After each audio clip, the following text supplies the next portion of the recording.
I really believe that every beginner should start learning guard first. To me, guard is the hardest thing to master in Jiu-Jitsu.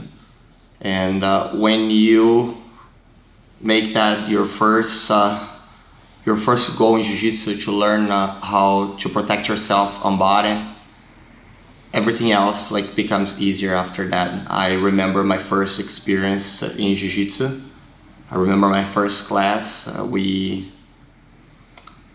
It's pretty easy to see like this how it happened to me, because the first thing that we did was just playing a game. I remember my professor telling us, I had zero experience. My professor just telling us that I had to stay on bottom and I had to protect my head.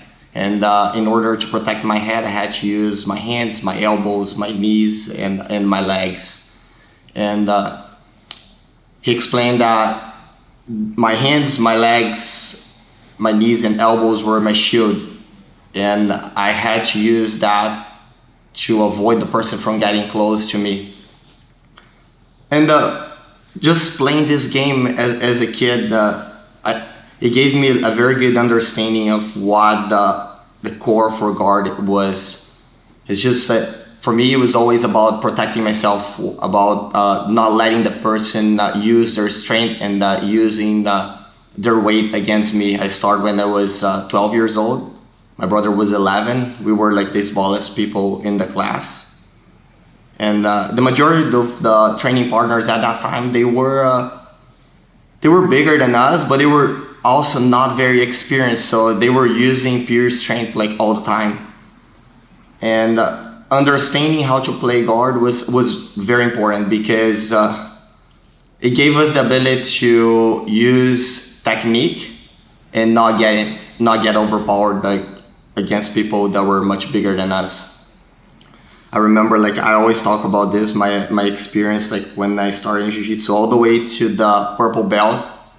We only play guard. I was a person that would just pull guard and find a way to either submit my partners or take the back. And that was how I was winning training and later on winning in the competition. And this understanding, whenever I talk about guard to my students now, I see how important it was for me, because in the end, when you think about Jiu-Jitsu, the guard is the most important thing. It's what Jiu-Jitsu is really about.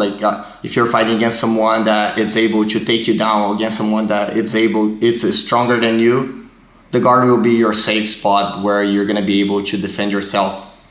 And as a competitor, everything brings you to the guard. I use this example a lot in class. Let's say you are an amazing wrestler, and you have very good takedowns.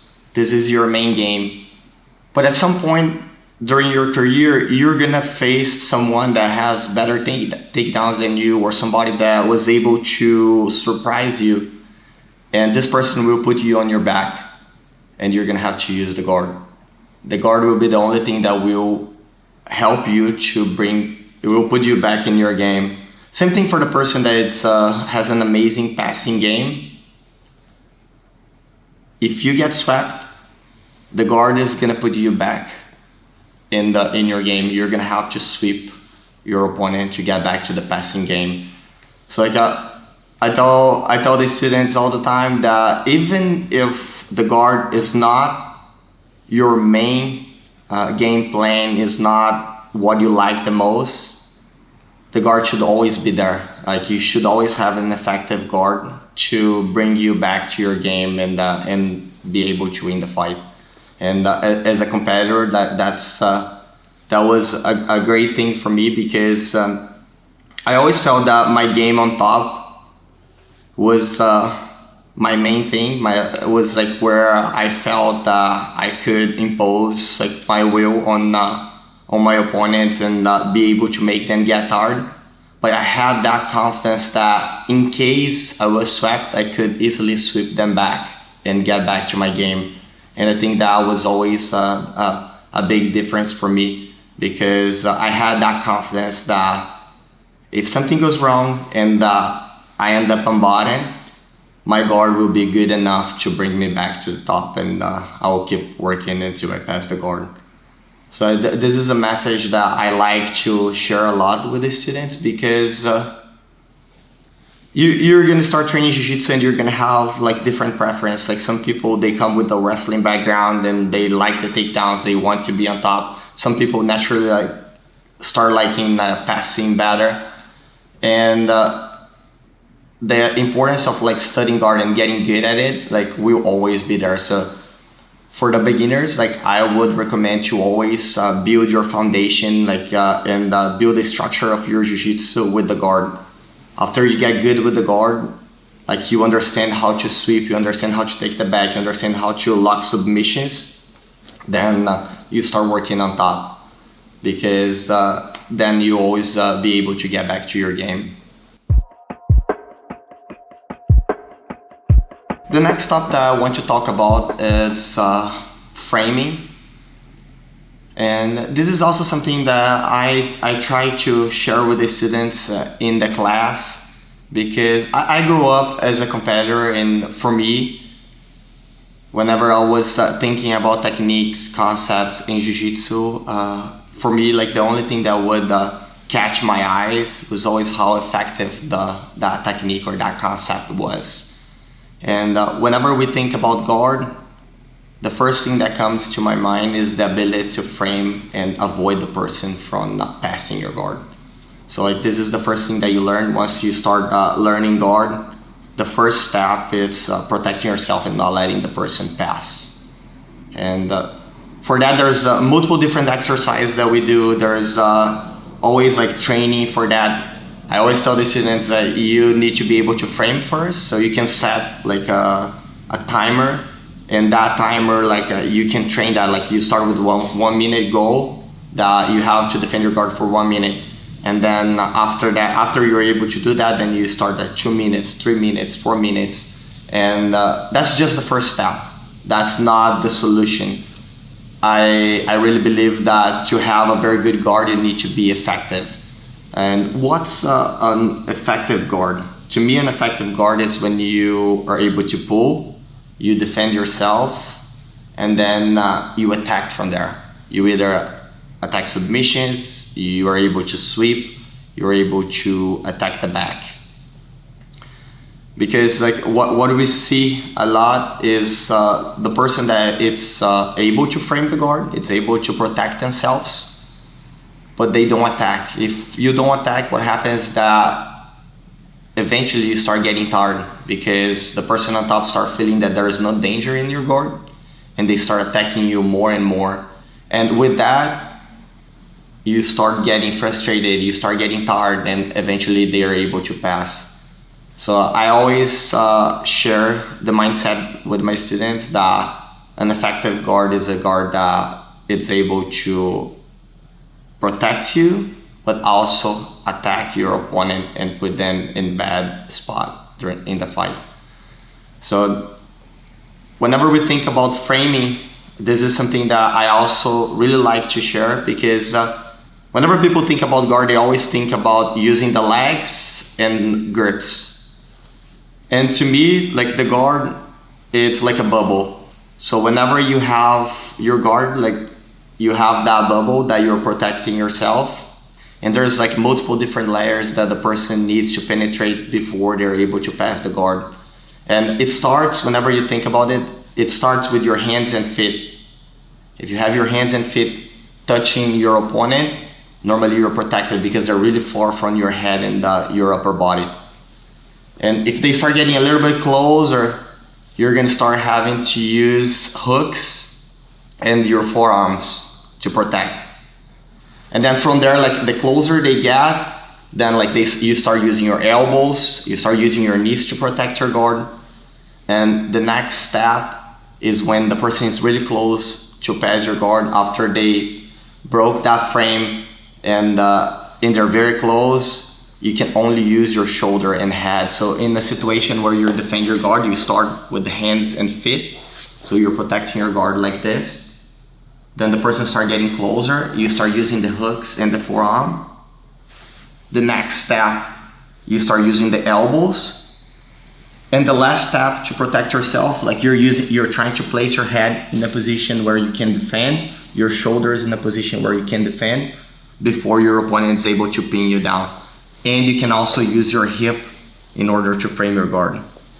So it's very important for us to understand this multiple different steps that happen, because you can see how close the person is from passing your guard. And our goal is always to maintain our opponent as far as possible from our head, and use our attacks from either the far distance or middle distance, so we can attack them.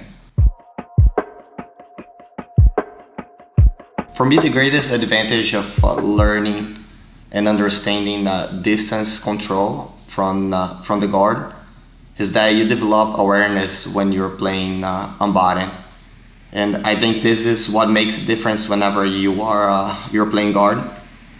A lot of people, they're playing guard and they don't have the awareness. They don't know how close the person is from passing their guard. And a lot of times they end up in a bad spot, and it's too late for them to replace. They spend a lot of energy trying to escape, and that normally costs them the round or the fight. And whenever you have a very good understanding of the distance, it's pretty easy for you to see when the person is getting close and they're breaking your frame, and you can always readjust yourself. You can always reset your guard. And this advantage is whenever you're training against someone that's strong or is competitive, and the person that's always attacking you, and you never let them get to a position where they're very dominant. They're always fighting to get to a position, but they never get very comfortable, and it frustrates the person that is trying to pass your guard. I have my brother was someone that was always like that. He always used his guard a lot to frustrate the opponents and frustrate his training partners. Was someone that had a very good understanding on keeping the far distance from the guard. I'm gonna explain later all the difference between the distance. But he played a lot with middle distance and far distance. And it was really hard to get to near distance against him. It was always very hard to do against me too, but I always played more middle distance. And he always played more collar and sleeve, which is far distance. And that was a huge advantage, because I remember that every time people train with him, the feedback after training was always, it's impossible to get close to you. It's really hard to get anything from your guard. And it was because he understood really well on how to maintain that distance. So every time the person was really trying to get close to him, he was always resetting. And one thing that we normally do when we don't understand distance is that we commit too much to a position, to a submission or a sweep. And maybe the person is defending, or that submission is not tight enough to give you the finish. And because you didn't have that understanding of the distance, normally the person use your mistake and they capitalize that to pass your guard and get to a good position. And that normally doesn't happen against someone that's very good playing guard and have good understanding of the distance, because you're gonna see a lot of scenario where the person, they attack, and then if they fail with their attack, they get back to their control. So it's always, it works like this, where they attack you and go back to the safe spot where they play guard. And it's really hard to attack a person that has this good understanding. Normally, that's when I'm playing on top, that's what I try to feel whenever the person is trying to attack me and they expose themselves a lot, or they fail with the attack, and I'm able to get really close, hug the head, or get an underhook, then I feel it would be much easier for me to pass the guard. But when the person is attacking, they fail with the attack, and then next thing that you see is them putting themselves back in a safe spot with a very good control of their frame, I know it's gonna be a very hard guard to fight against, and will require a lot of knowledge like to pass that guard. Let's start with the near distance. To me, the biggest advantage that you get from near distance is that you have a very strong connection to your opponent or your training partner. And the fact that that connection is so strong, you're very close to the person, it makes you limit like their speed. So normally you're not gonna feel the person moving fast, and you also don't feel the person really strong because there's not a lot of space for them to move, and there's not a lot of space for them to start getting into positions or angles where they can smash your guard. So to me, this is a huge advantage already. I have 3 very good examples that I like to use for near distance. Normally, the best one is the close guard. I feel is the most effective. It's the one that I use the most because from the close guard, normally you're just attacking your opponent, and you're always breaking the posture. You're always attacking the shoulders, attacking the head. It's a position that makes the opponent get frustrated a lot because they're unable to initiate a move. And the fact that you have the close guard, and to escape from the close guard and to start attacking you, there is like at least like 3 steps that they need to make. It allows you to have way more time during the fight. So let's see this scenario, just thinking about the close guard first. I have near distance, like fully connected to my opponent. And to open the guard, he needs to first posture up. Second, he needs to stand up. And then third, he needs to start pushing my stomach or pushing my legs in order to open. So while he's doing these 3 steps, it's very easy for me to stop it. So whenever I see him posturing up, I can always be like breaking the posture. Whenever he starts pushing my stomach or like trying to open, I can break that control. So with a strong understanding of the close guard and like the near distance, like you put your opponent in a situation where it's very hard for him to attack you. The other 2 examples are guards that normally we use, or especially with my game, I use to replace the guard and get back to a distance where I feel more comfortable. So normally half guard, for example, it's whenever I'm defending myself, I lock my opponent in the half guard, and I use that as a transition to another guard. I don't like to spend a lot of time there just because I feel it's easier for my opponent to start getting underhook or controlling my head. Normally it's a guard that I don't use to attack as much. I never pull to the half guard, but I use it a lot as a transition to a different guard. So I would use the half guard in order to escape from the side control and close the guard, go to a near distance. I use the half guard in order to escape from a leg drag or from a side control and go to middle distance where I use reverse de la Riva or de la Riva. And the other guard would be very effective in the gi and also in no gi is the butterfly guard. Is also, to me, is considered like near distance because there's a very strong connection between you and your partner.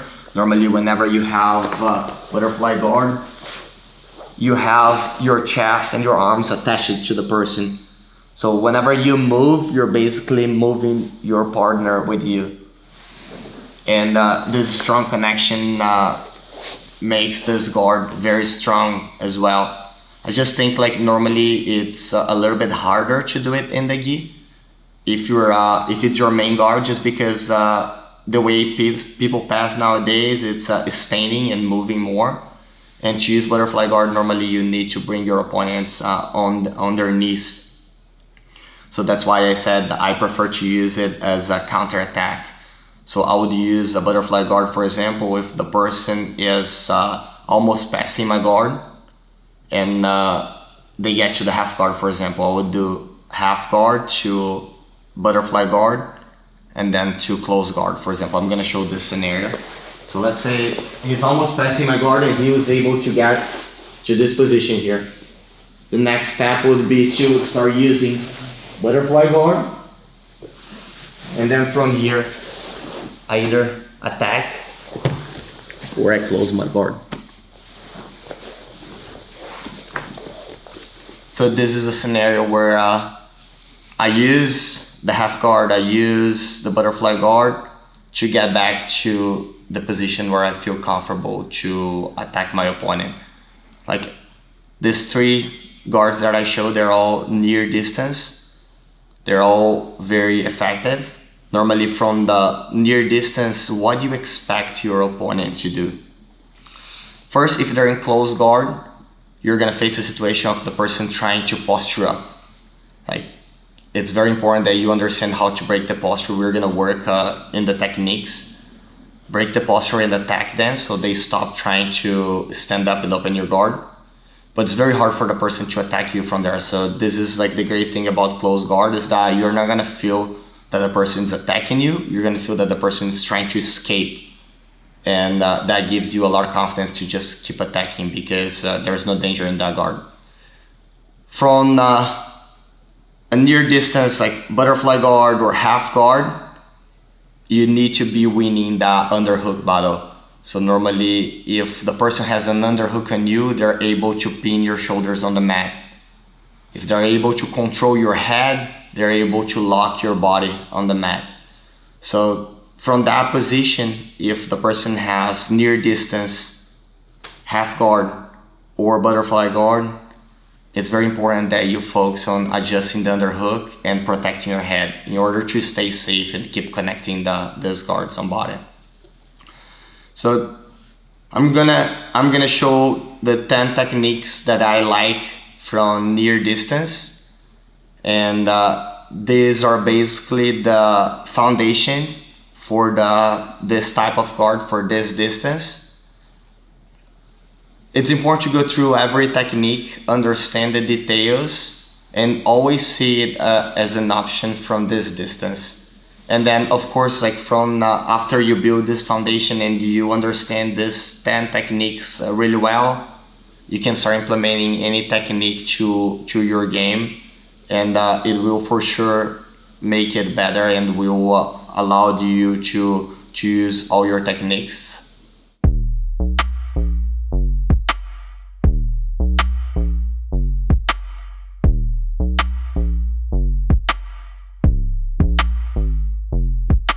So the first thing that we need to understand here from the close guard, it's how to break my opponent's posture.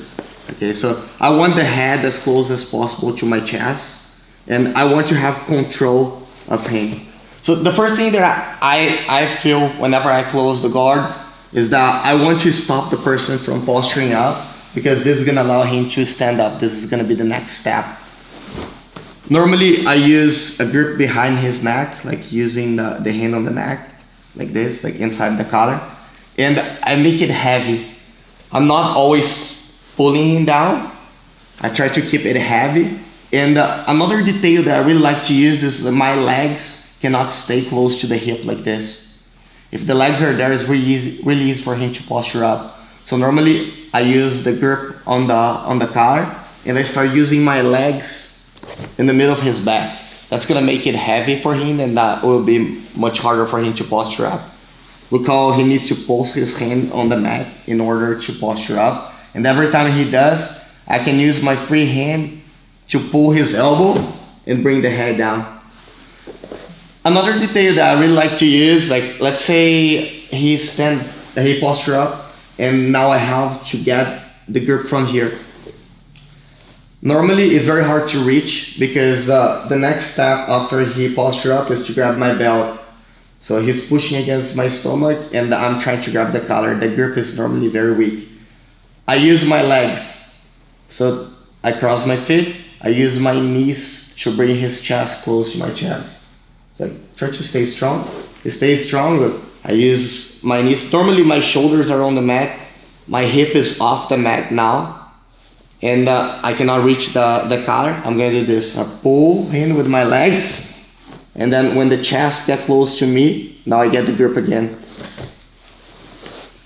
And it doesn't matter how many times the person keeps like posturing up, you have to be always breaking the posture down. Normally this is the first step that you need in order to stop the person from attacking you and trying to open your guard. So every time, like let's say John try to open, like he's trying to open, like I bring him down, I get the grip on the collar. Then from here I would be able to climb my legs up, make it heavy, and now I attach myself. Remember the whole time, like you're not pulling it down, like you don't want to waste energy, you don't want to be using our arms now. All you want to do is to use body weight. So if he's trying to posture up, try to posture up, look, he's carrying my whole body. And you're always adjusting your legs, because naturally like your legs can start sliding down and you're gonna see your legs going really low. So every time I break the posture, the next step is to climb up again and like keep it high and like the knees really close to the armpit like this. So if he's fighting and I feel my legs going down, I use my knees to bring my legs back. I break the posture, I climb up again. And I can always use this hand to either put more weight on him or to pull the elbow and break the posture. So we start posturing up again. Look how I use my hands. I break the posture, I climb up again.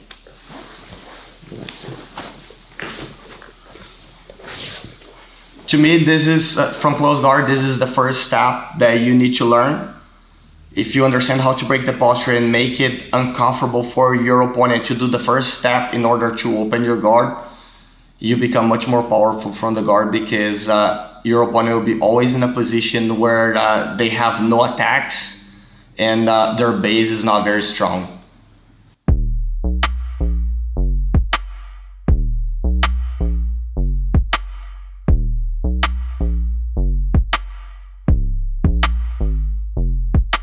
To increase your confidence in these techniques, like since they're like very it's small details of what has to be done in the big picture, it's important to do specific training. I would recommend you to, for example, like we worked, the first technique was just breaking the posture. You can do a specific training, it can be like a 1 minute specific training where you close the guard and your partner's goal is just to posture up and stand up trying to open your guard, and your goal is to break the posture and keep their head down. And in the beginning can be a little bit challenging and you're gonna feel that you don't really understand what to do. But if you follow all the details and you start getting more comfortable in the specific training, that's gonna help you a lot to develop that confidence. So for all the techniques that we're gonna work, I recommend you guys to do specific training. It's the best way for you to go from drilling the technique with no reaction to being able to apply it in sparring. So watch the video, try to understand the details, like try to memorize everything that I'm talking about, and then the next step is the specific training before you are able to apply it in sparring.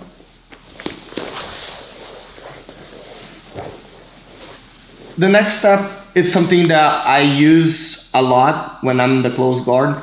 I keep my opponent's hands always on the ground, okay, on the side of my hips like this. So if the person is trying to grab my belt, I normally try to make them post the hands on the mat. So whenever the hands are on the mat, it gives you first very good hip mobility because they're not pressing against your stomach. So you can always create a submission angle.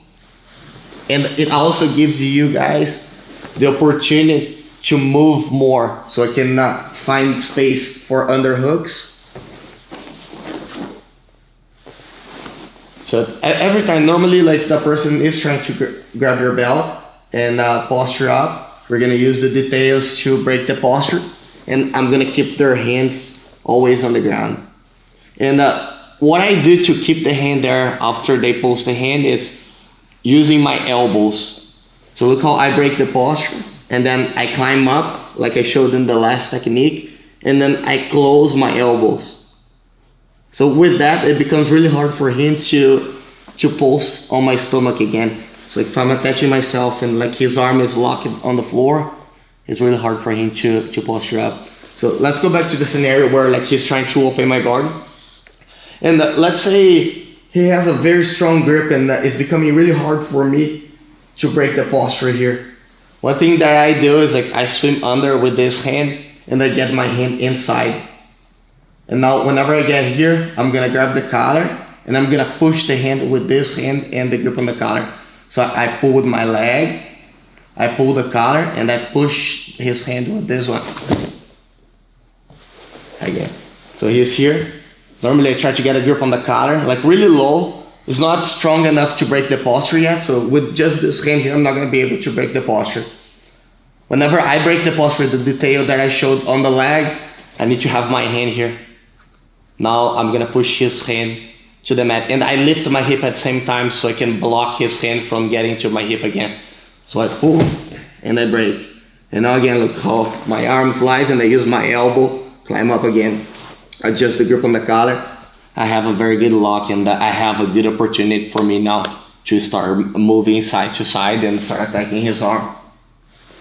One more time, so let's do the drill. He's controlling my belt. Normally, like it's pressing against your stomach, your grip is not gonna go very high. I control the collar. I start placing my hand. It's pretty easy to place my hand inside because I have my hip here, so I can go up with my hip and then I place my hand and go down. My hand's gonna get kind of trapped here. But now when I use my legs, this hand here is also pushing his arm like this. So I'm doing it. And I'm able to catch the arm. Some people like to use both hands in order to break, so go, get the grip. I see a lot of people trying to do this, but I feel a lot of times for me, it's hard to do that because like with just my arms and there's no pressure to break the posture, it becomes very hard to break the grip. I feel like what makes him let go the grip is like breaking the posture using my legs. So whenever I close and I pull, it's really easy to push his arm because look how my hand starts sliding up to this direction, like, and I push his hand to the mat. So the main advantage of having his hands on the mat will be your opportunity to attack submissions and to have a good mobility so you can start getting under hooks and attack the shoulders.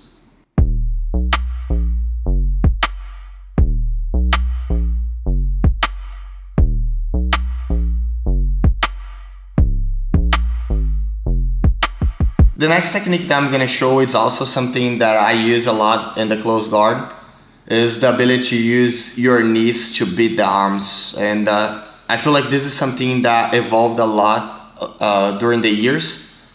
It's not a technique that I used to see like when I started, for example. I don't see a lot of like the old school jiu-jitsu people using it a lot. Normally, like whenever they close the guard was like mostly using their hands to break the posture down and attacking cross-collar chokes in order to force the person to use their hands to defend. The use of the knees help a lot because a lot of times like you are not gonna have the perfect grip and you're not gonna have the strength that you need to force your opponent to put the hands close to their neck and like stop attacking you or stop like trying to pulse on you to stand up. So when you think about attacking triangle, for example, from the close guard, it's very hard to do that old school traditional way where you push one hand in and you pull one hand out so you can climb up your legs and finish. Normally the submission happens with your knee blocking the arm, and normally that's the submission that I like to use, and this is a perfect example on how to use this detail that I want to show for a submission. So I have the close guard and now I have the knowledge of like breaking the posture and trying to keep the hands always on the mat. With that, like will make it much easier for me to stay comfortable in the position and have more possibilities of attacking him. Let's say I have a grip on the collar here or on the outside like I was showing to break the posture, and John is using his hands on my belt again. Start using the hands on the belt. And every time I try to break the posture, I feel like I'm having a hard time to make him post the hands now, because I did one time, I was able to attack his arm, and now he realized that if he put his hands on the mat, I'm gonna attack his arm. So he's keeping the posture down. He's not trying to posture up anymore, and he's keeping his hands on my belt with his elbows out. So he's basically stalling from this position. The fact that he's not trying to posture up, it makes it very hard for me to put his hands on the mat. So whenever I open now, I have the grip on the collar, I'm gonna escape my hip to the same side that I have the grip on the collar here. So I open, escaping my hip to the same side, like creating this angle here. And again, we are in near distance, so I'm fully attached to him. So it's easy for me to have good control of his body, and he's not using his speed because he's too close to me. Now my knee is gonna go right on top of his arm. And this is the detail that I want to show for this technique. The knee on top of the arm, it's blocking him from smashing now, and the hand on the collar, it's keeping him from posturing up. So he's locked in this distance. As soon as I start pushing and I break his grip, now I slide my leg over, crossing my feet. I have a perfect triangle position now. Again, I started in the close guard. We are running into a scenario where he was able to realize that I had his hands on the mat, and I was taking advantage of that. Now he's not trying to posture up anymore. He's keeping his head down and his elbows open. Normally I try to get good grip on the triceps, and I keep the grip here on the back of the collar. Whenever I open, I go straight to the angle that I want, so I don't waste time. So I open the guard, I step on the mat, I open the guard, and my knee, whenever I swing my leg over, my knee goes straight on the chest like this. Again, I'm using the knee to break the grip, so I push until I break the grip. Now my leg just needs to slide over. Okay, so let's start a little bit. Let's close the guard again. So I had this position, I escape my hip, my knee goes over, I break the grip, and now I cross my feet. Whenever I cross my feet, I need to do the same work I was doing from the close guard. I need to bring him close, and now I start pulling the arm across so I can reach my leg and adjust the triangle. Let's go back there.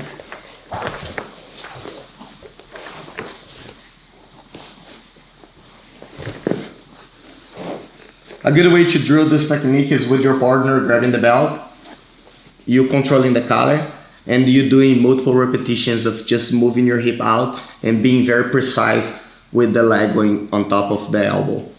So I escape my hip, knee goes on top of the elbow, I break the grip. Again, close the guard, step on the mat, escape my hip, knee goes on top of the elbow, I break the grip. I close the triangle.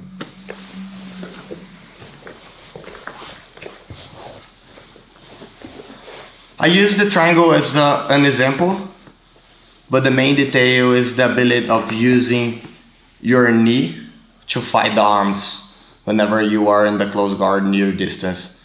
So you could attack the triangle, or you can use that setup to start working omoplata or armbar. But the most important is to have that knowledge of the person's stalling and they're very close with their elbows open. As soon as you escape your hip and you come with the knee over, you're gonna block one arm and you're gonna expose the other arm, having the opportunity to attack.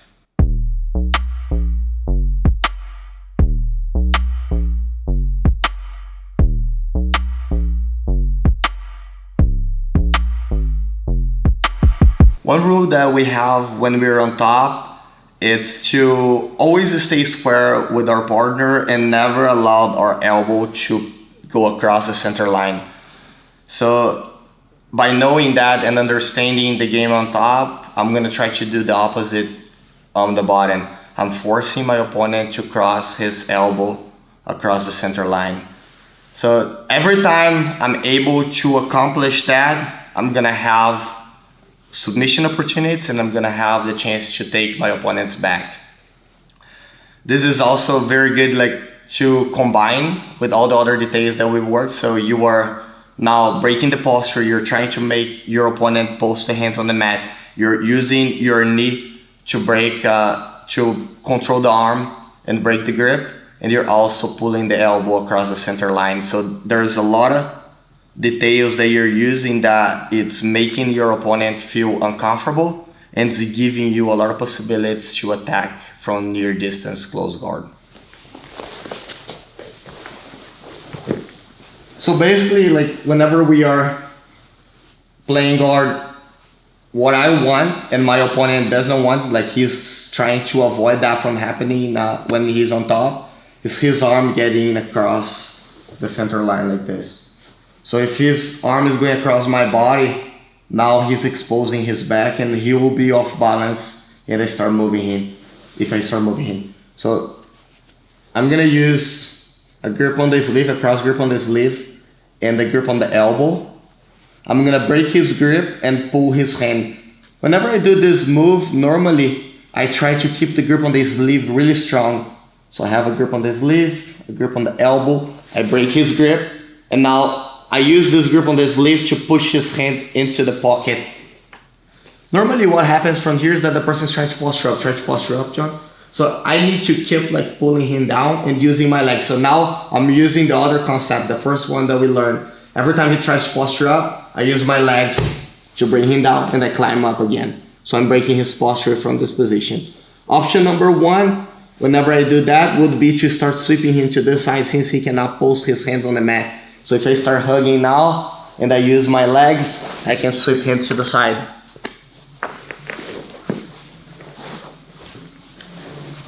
So I do the move, I can initiate the sweep, he's defending the sweep, I keep moving my hip around and he's exposing his back now. Again, I initiate the move, I break the posture, I start the sweep, he's defending the sweep, I start going to the back, I feel I'm having a hard time to attack the back. I overhook his arm, and I start the transition to the arm bar. So I commit to attack the shoulder now. Whenever I go, I get to this position where I'm belly down and I get really close to the arm.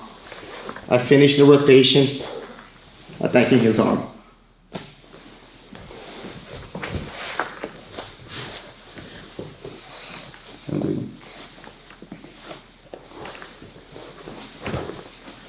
So the most important for us to understand is that every time, it doesn't matter what grips you use. Normally I use the grip on the sleeve and the elbow, but like you can find multiple different ways. You can use an arm drag grip. You can use two grips on the sleeve.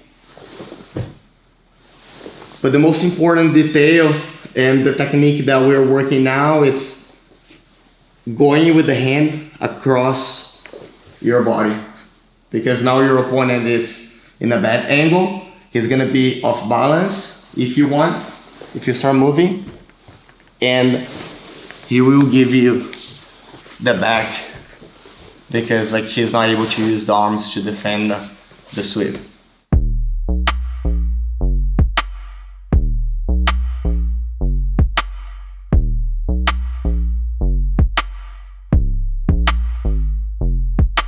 This next detail from near distance we see a lot in gi and no gi. Like when you underhook the shoulders and you create a lock that you can use to break your opponent's posture, you can use to create a submission, and you can also use to off balance your partner in order to get a sweep or initiate a back attack. So it's something that it's very useful, and again, with like combining that detail with all the other details that we had before, it just empowers like that near distance control that you have and the ability to make the opponent uncomfortable from the close guard. So basically what I need to do is to create a connection between my arms and his shoulder. So you can do it at any time. But normally what I try to do, I try to off balance my partner. So whenever I off balance my partner and he exposes his elbow, like he's creating this angle with his elbow where the elbow is open, I think it's the easiest time to go. Like I try to avoid going when the posture is too high because normally I cannot reach. And I try to avoid going whenever like he's closing the elbow like this. Like normally I have no room to do that. We see a lot of people when the person is stalling trying to adjust like the shoulder, but like they're not able to do it. So I use all the other details that we worked before to create this space here where I have his elbow open for a second. Now I swim with my hand under. Normally I start with this hand here, and if I can get my thumb behind his shoulder, now like I just make it heavy while I let go this one and connect my hands. The main detail for me once I lock is to use the elbow and the forearm to keep the head away. Because normally if I just pull down, like this pressure is not enough to make my opponent uncomfortable, and normally they're gonna start posturing up and they're gonna escape. What's gonna make this lock strong, it's my hip going to the other side. So if I stay tight, now I start moving my hip out. Because if I do that, now I have my legs in the right position. With my leg on top of him, now I'm breaking the posture and I'm attacking the shoulder. Let's start again. I have the close guard, normally breaking the posture. I was able to create this angle for a second. I slide my hand in. I connect my hands and I use the forearm to block the head. Now I move my legs and I close the guard sideways. I do this. With this move now, I can start getting closer to the elbow to apply pressure. Let's start.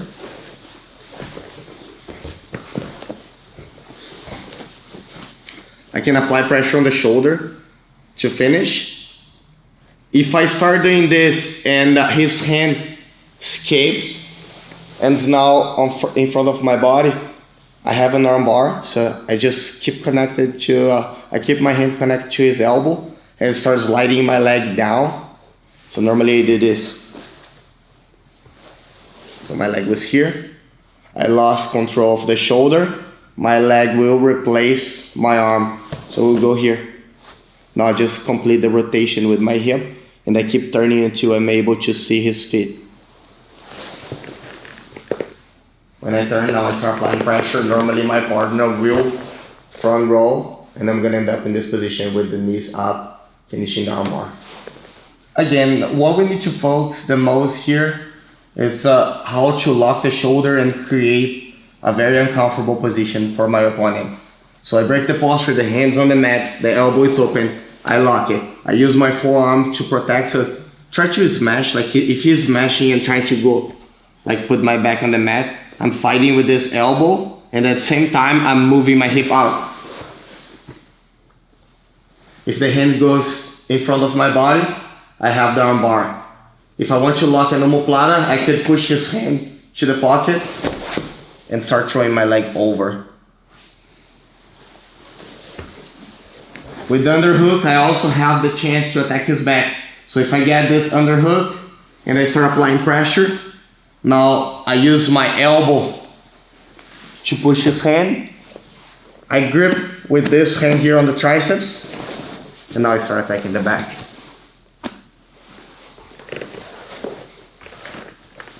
So the most important for us to understand, like I don't like to get attached to one technique.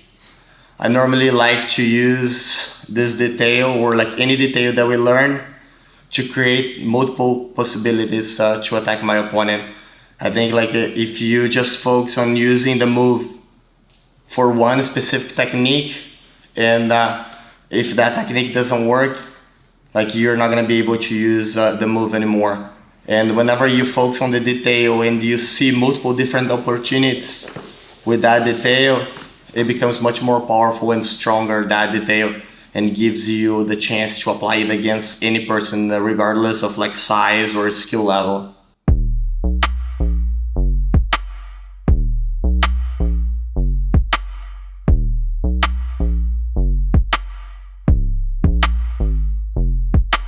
The next two techniques that we're gonna work, they are submission chains. So the first one we initiate with a triangle, And this is probably like the most common chain that you see in Jiu-Jitsu. Normally, I try to teach that to the students very early, because this is something that helps the students to learn three very important submissions from the guard: the triangle, the armbar, and the omoplata.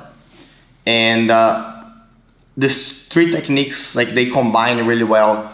And to me, the importance of like chaining submissions, and I talk a lot about this in the class, is that you don't have to reset.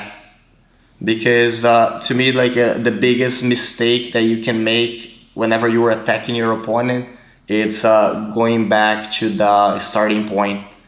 Like, normally you attack a triangle, for example, and if that triangle is not strong enough to finish the fight, you have basically two options. The first one is to let go the position and go back to the guard.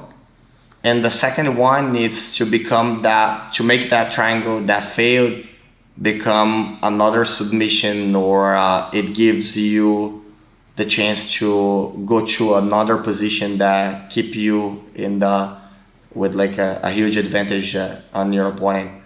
So combining triangle, armbar, and omoplata should be something that you learn very early in Jiu-Jitsu, and you keep training forever, because it will work from white belt to black belt, and it's something that will give you the option to stop resetting the fight.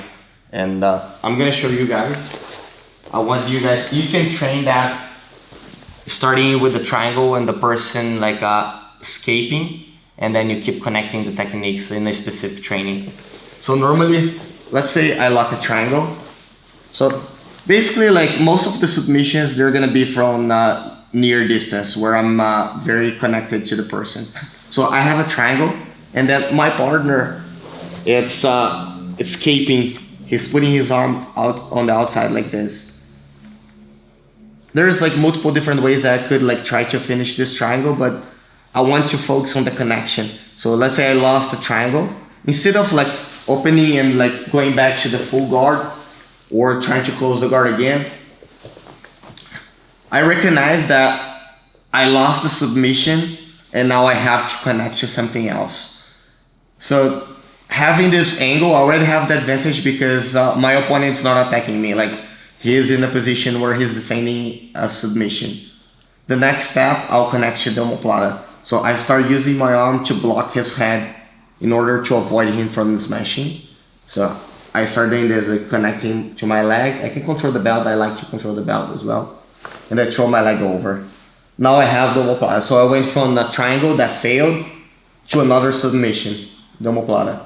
So I'm trying to finish the omoplata, and let's think about the situation where I'm not able to finish, or I'm having trouble. The person was able to throw their hand to the other side, and now the omoplata is also not working. So what I'm gonna do, I'm gonna switch my legs. So I switch my legs. So before I was locking the triangle on this side, basically I lock the triangle on the other side now. When I lock the triangle on the other side, now my leg, it's on the mat, and it will give me the chance to lift my hip. So from here, it will be hard for me to lift my hip. Whenever I lock, this knee is gonna pulse on the mat, and I have the opportunity to lift. So when I lift my hip, now I start controlling the hand. What I need to focus on now is to spin faster than him and adjust the position as I go. So when I control the hand, I spin, and now I catch his head halfway through. So I was locking the triangle to this side. As I spin, this foot's gonna hook behind his head. So I was here, I did this. When we finish the spin, I have my foot behind his head. I have his arm completely extended, and I have very strong armbar. Again.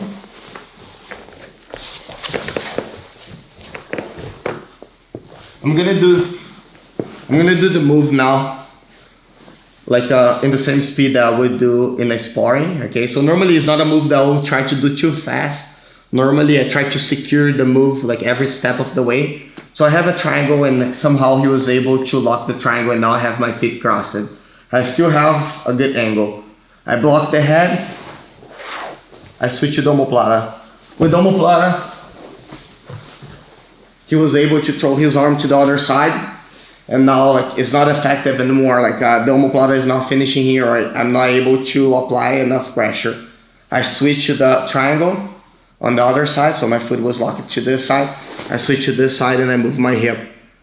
I keep controlling the hand because I don't want him to pull the hand out. And now whenever I move my hip up, my foot's gonna hook behind his head. I spin. Look, it's really important that whenever you're attacking armbar belly down, you're not looking to the head, you're always looking to the legs. So when I turn belly down, I'm looking to the legs.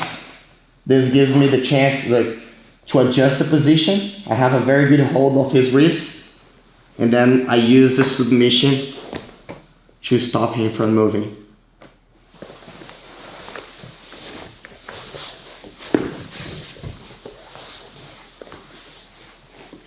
Again, like this is like the details that I like to use for this connection. So I normally like to use these details to connect these three techniques. But I don't want you guys to forget that the most important for me is to recognize that I need to create a chain in the submissions. And this first one that we're working on, triangle to omoplata to armbar, is probably like the most famous one and the most traditional one too, and has to be mastered. Like whenever you start jiu-jitsu, like you need to learn that and start developing that through the years, because it's a technique that is very effective and you see working in every level.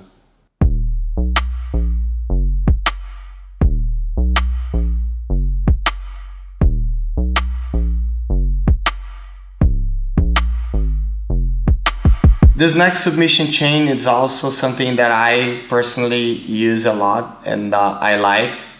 It's also very traditional and something that I would recommend like every person to truly understand it, because it connects like three techniques that are very important in jiu-jitsu: the cross-collar choke, the triangle, and the armbar. So whenever like you think about the cross-collar choke, you're gonna understand the opponent's reaction. They're gonna normally bring the hands close to the neck in order to defend. So as soon as you initiate a choke, you're not gonna have your opponent like trying to open your guard or trying to post their hands on the mat. You're gonna see your opponent using the hands like trying to stick their fingers in and open up, so they can create more room and escape from the submission.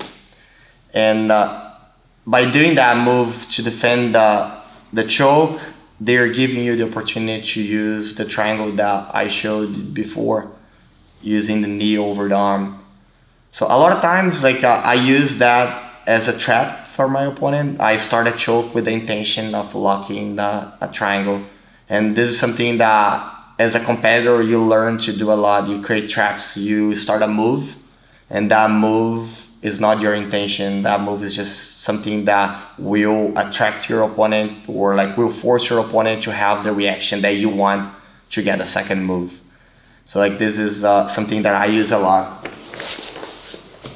Normally I have close guard and I start a cross-collar choke. It doesn't really matter if it's a tight cross-collar choke or not. To get a good cross-collar choke, normally I have my four fingers inside and I get my thumb on over the head.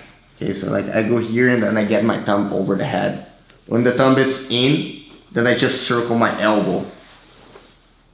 What you need here is just like really strong grips and really good understanding of how to use your whole body to close the space. If you're just trying to think like your arm is like a scissor, like you're just trying to do this, like you're gonna be able to use the strength that you have for a while. But if it's not enough to choke your opponent, you're not going to be able to succeed with the choke. So normally whenever I go for the cross-collar choke, I lock it and then I start using my whole body to start pressing against it. When I climb up the guard, I'm using my knees to put more pressure on the hands, and I use the elbows on the outside of my body. So everything is working towards bringing his head closer to my stomach. My legs, my elbows, my hands. So let's say I initiate the choke and I was not able to succeed. Like John was able to put his hands in, and he's using like maybe like use your fingers like like this. This I see a lot where the person is using their fingers to open. This, I'm not gonna let go of the choke. Like I said before, like if you let go of the choke, you're gonna have to initiate the whole sequence again. So now look, I take advantage that the hands are in this position. I move my hip out and I throw my leg over one arm. Look how now I block his arm and I slide my leg over. I cross my feet. Now I have the opportunity to lock a very strong triangle because I have my leg over the shoulder. I'm trying to finish the triangle, and let's think about a scenario where I'm having trouble to finish or the person is really strong. So I got a really good lock, maybe here, or like I was not able to lock, my opponent is bigger than me, and I just cross my feet. Now I'm gonna push his elbow across my body, and I'm gonna focus on attacking the arm bar. So what I do is that I angle my body, like I use my arm and my leg here like to block the space. So see how I'm crossing my feet and I don't have a very strong triangle, but I have a good lock. And now look, I turn his hand up and then I start stretching the arm. So normally like people, when they don't understand how to do the technique, you're gonna see them stretching the arm like this, like, and then you see that full extension, but there's not a lot of pressure because there's no lock on the shoulder. That's why the most important for us is to create this lock where look how I move my hip. Is like a small detail that will lock this part of his body. Now that the elbow is across and there's no way for him to create space, now I start pulling the hand. Again, let's start from closed guard again. I started choke. So let's say I was not able to reach that side. I'm gonna go just for a fake choke. I go with the hand here and I start closing the space. I got the reaction that I want. He's using his hands to defend the choke. I step on the mat and I move my hip to the side. I go with the leg over, I block the arm. Whenever I block the arm, I slide my legs over. I'm still using the choke to bring his head close. At this point, I could commit to the choke. Just pull the head down in order to break the grip and then lock the triangle. But because we're working this chain, I'm gonna focus on bringing the elbow across. I lock the elbow there and I move my hip. Whenever I move my hip, now I focus on the hand. Start stretching the hand, okay. A lot of times, like, you're not gonna need to fully extend the arm because like you're not going to this direction here. Whenever I pull the arm across, I'm pulling him to this side here, like, he's gonna feel the elbow.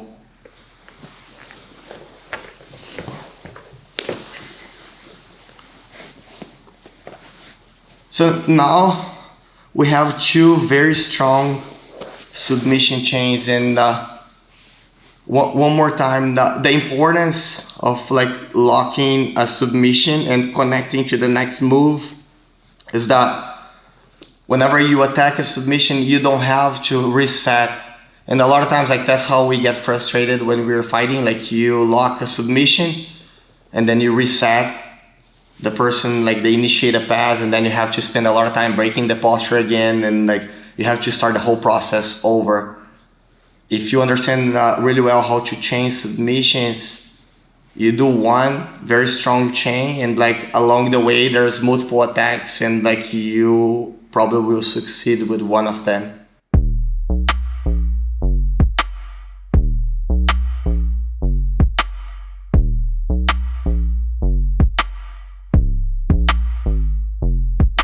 The next detail is something that we basically bring from like the takedowns to the close guard. And in Jiu-Jitsu you see a lot of that. Like you see details, concepts and techniques that you use on top or use on bottom, like going to takedown. So you can always apply the same concepts and the same techniques from like multiple different angles. And this is duck under. It's basically a takedown where you go with your head under your opponent's arm. We do that from the close guard, and this is a great tool to have because with all the details that we worked before and adding one more possibility of attacks, just make your opponent have like no reaction, or like there's nowhere to go once they're in your close guard. Like everywhere they put their hand or everything that they try to do will possibly give you a chance to attack them. So I like to imagine this scenario like just like how we see the takedowns. Like the takedown, the most important for you is to first get a good control of the head, so you can predict if the person is like moving forward or backwards. So whenever you have good control of the head and the triceps, now all you need to do is wait for the right moment or create the right moment, and you open up the gap so you can get under. Once you get under and you have your head behind the triceps, it's all about closing the space and circling around. So I like to use from this grip here. Normally I have the grip on the collar. Same thing we were working in the beginning. I have the chance to break his posture multiple times, and I'm also using the second detail where I'm putting his hand on the mat. And whenever I use my leg now, instead of just breaking the posture and bringing him down, I'm going to start putting him above my head. So look how his head now, it's on my stomach. I want the head to go above my head. So normally I do when the person is trying to posture up really hard. He's trying to posture up really hard. I do this. I bring the head up and I open his elbow, creating this exactly motion. It's like, try to posture up, Joe. He's trying to posture up, my hand is there. I'm using my hand and my legs, like I create this. A lot of times like the arm gets stuck like it did right now. Okay, and I really like this scenario because I feel like while the person is trying to escape this arm is when I pull and they get behind the arm. Another detail that I like to use a lot here is that whenever I close the guard and I have this move, like I flex a lot. I normally squeeze with the closed guard and I push with my head against his triceps. So like now he's locked in this position. With this hand, normally I try to get a hold of the back like this. A lot of people lose the position from here because they stay in the same position. Normally from here, I start sliding my legs to the side. I start doing this like to close the guard sideways. Like if I'm able to do that, now I'm gonna have the chance to attack his back. One more time. So the first thing that I need to focus on is breaking the posture, but now instead of bringing the head down, because like if I bring the head down, like the elbow is, even if the elbow is open, like it's still really far from me. I'm gonna bring it down and I use my legs to push it above my head. If the hand's on my stomach, normally they pulse the hand. So normally if it's here, like when I do this, they pulse their hand. If the hand, like if my hand's on the way, normally it gets stuck and it gets like this. Like either way, you're gonna be able to attack. So go there. Yeah. So I'm breaking the posture. I pull him up. I create a gap. Look, I pass my head under. I lock it with my head. I still have the grip there. I get a hold, normally the belt or the back. I like the belt a lot too because it keeps him in this position. Now, I open my guard and I start pushing him to this side and I stretch the other leg. So I do this.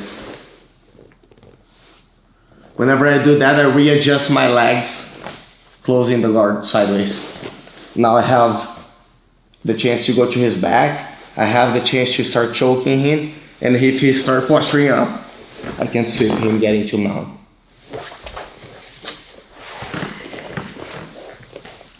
The main idea for this technique, and I think the lesson that it gives to us, is the ability to study any technique and try to apply from multiple different angles. Like this is a good example of like a concept that we use for a takedown being used in the close guard. And if we have this mindset of studying jiu-jitsu and trying to see it in every concept in multiple different scenarios, for sure we are gonna learn a lot and we're gonna create multiple different moves.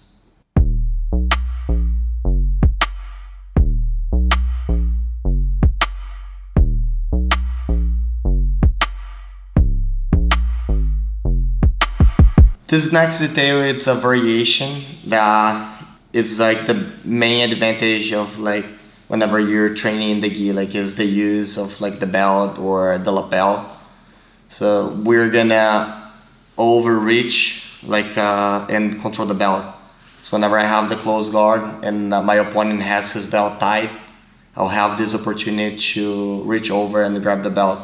What I like about this technique the most is that it gives you a very good chance to rest while you can think about combining the moves. So normally when I get this grip during the sparring, I try not to rush because I put my opponent in a position where there's like 0 attacks, and it's very hard for them to escape because now they're unable to posture up because my grip is controlling the belt and my whole arm it's on top of their back.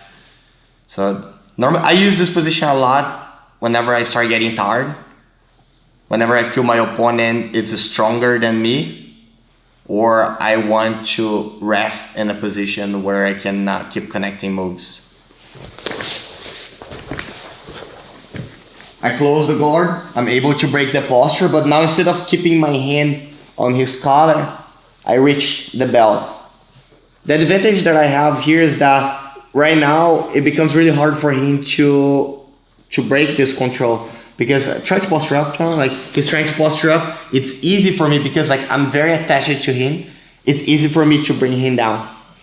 And if he start trying really hard to do that, he's gonna first get tired, and second, he creates a lot of room where I can place my knees in positions where I'm gonna have the advantage.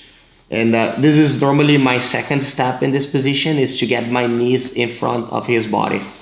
So if I close the guard, I have my grip on the belt. The first couple seconds here, I'm gonna just try to adjust my grip and try to read my opponent's reaction. Normally what I face is the person trying to posture up, and then I'm bringing him down and breaking the posture. If I can get his hand on the mat, normally I try to create a connection between my elbow and my knee, getting to this position where I have one knee out in front of his chest and the grip on the belt. This is very close to a triangle, because if I get the hand here, like normally it's hard for the person to get his hand back on the inside. So that he's gonna get stuck with my knee on the outside. And now every movement that I make will off balance him and force him to post the hand on the mat. And if he posts the hands on the mat, I'll have the chance to attack the triangle. So normally like try to hold me, like you're gonna have the opponent holding you like this. But now if I off balance him, he posts the hand, I push and I escape my leg. When I escape my leg, I have a triangle. So it's a position that I use a lot. I close the guard, I reach for the belt. Normally I have to break the posture first, but as soon as I get that, now the next step is to keep making it uncomfortable and creating this scenario where he's posting the hands on the mat. When I post the hand, look how my elbow gets in and my knee comes out. Now I'm stepping on the hip, or I'm like just putting my leg on top of his back. Again, I do this technique step by step. I don't like to rush. I don't like to do as like a one move. Normally it's a position that, like I said, I'm resting. So like I get to the position, I take advantage of having it tight and not giving my opponent any chance to escape. And now if I can get a good grip on his wrist, like he's posting on the mat, I'll have enough space to escape my leg and throw my leg over. With this technique, we can also combine with the other technique. So if he's pushing against my hip with both hands, he's pushing against my hip, look. I can escape my hip, throw my leg over, go over the knee, breaking the grip, and now I lock the triangle on the other side.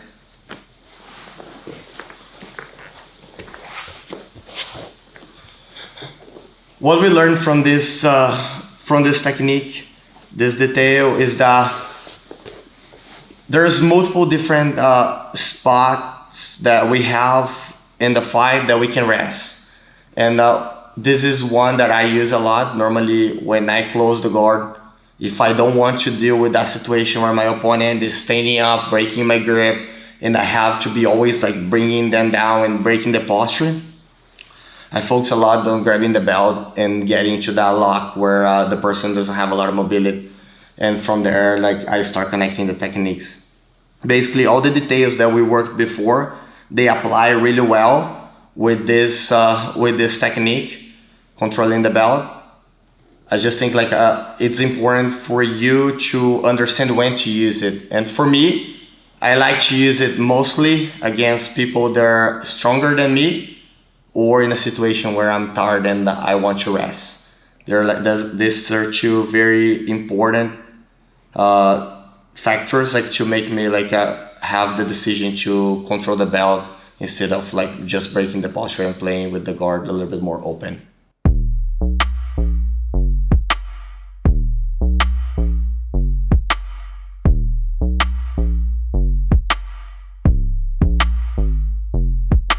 The first 9 techniques that we worked was from close guard. Like I said, close guard, it's my favorite guard from near distance. That's why I decided to show most of the moves from the close guard. I'm always trying to train positions where I'm attacking and I'm leading the fight. If we have this mentality of always focusing on putting ourselves ahead of like attacking the opponent, this becomes a habit and becomes like who we are in jiu-jitsu.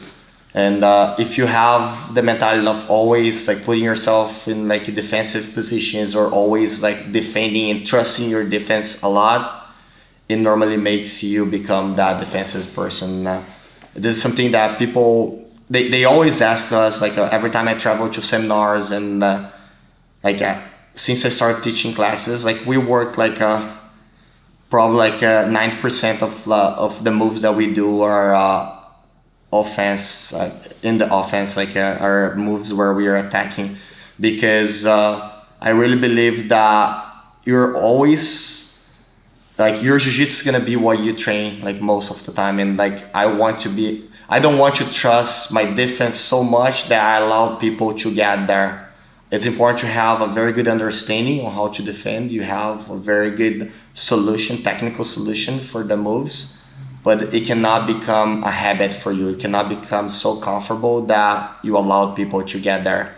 And I think that's where people like they make a mistake, or they don't understand on how much attack they should train versus like defense, how they balance that.